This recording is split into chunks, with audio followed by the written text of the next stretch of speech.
Depuis lundi, nous faisons un tour d'horizon de l'agriculture bio en Picardie. Ce soir, nouvelle rencontre avec un éleveur de poules pondeuses cette fois. Et dans ce domaine encore, le bio rime avec investissement. C'est signé Laurent Pénichou avec Jérôme Marignon, Céline Seigné et Mathieu Maillet. Mais vous frappez avant d'entrer ? Toujours. C'est pour éviter de leur faire peur. Pas de panique dans le poulailler. Emmanuel Rouillère connaît bien les pondeuses. Voilà maintenant 6 ans qu'il s'est lancé dans l'œuf bio. On a un poulailler où on n'a que 6 poules au mètre carré. Les poules sortent, c'est-à-dire qu'elles ont à peu près 4 mètres carrés par poule de prairie. Elles sont nourries avec de l'aliment bio. Elles ont 18 cm de perchoir par poule. Les poules rentrent dans ces petites niches là et pondent derrière les toiles là dans le noir. Et l'œuf déroule sur un tapis par derrière. C'est pas avec votre panier ?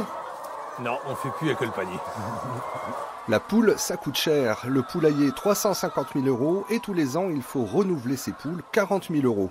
Et même si l'on produit des céréales comme Emmanuel, il faut quand même acheter la nourriture. Pour mener correctement une bande de poules, l'alimentation doit être très bien équilibrée.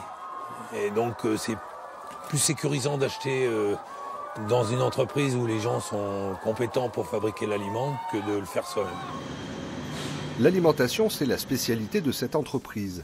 Ici, en 2016, on a fabriqué 30 000 tonnes, dont plus de la moitié en bio, le reste en conventionnel non OGM. Les dosages sont très précis.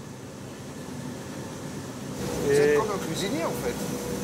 Oui, en quelque sorte, oui. C'est pas encore la même cuisine, mais presque. On pourrait en manger presque. Ouais, il y a certains produits, oui, il y a du sel, mais il est un peu plus fort que les autres. Hein. Certains agriculteurs sont à la fois clients et fournisseurs. C'est d'ailleurs pour ceux qui sont en conversion bio pratiquement le seul débouché pour leur récolte. En bio, vous trouvez 2 types d'aliments. Le premier peut être utilisé en agriculture biologique. Ça veut dire entre autres que l'on peut y incorporer des matières premières en conversion vers l'agriculture biologique, jusqu'à une hauteur d'environ 30%.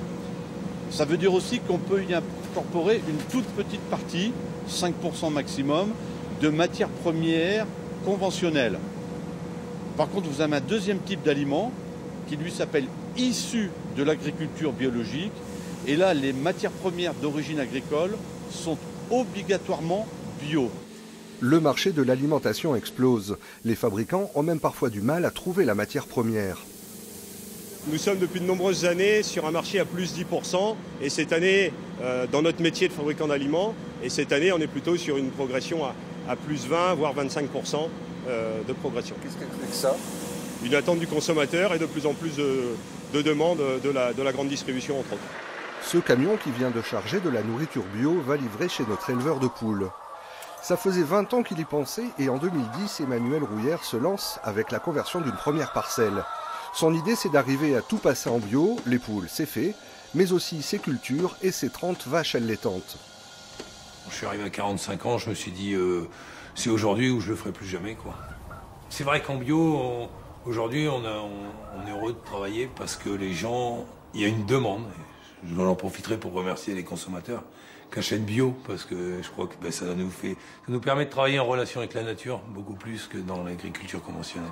Travailler avec la nature et réinventer au passage l'agriculture de leurs grands-parents, oubliée après plus d'un demi-siècle de pratiques chimiques intensives. Ça donne la chair de poule.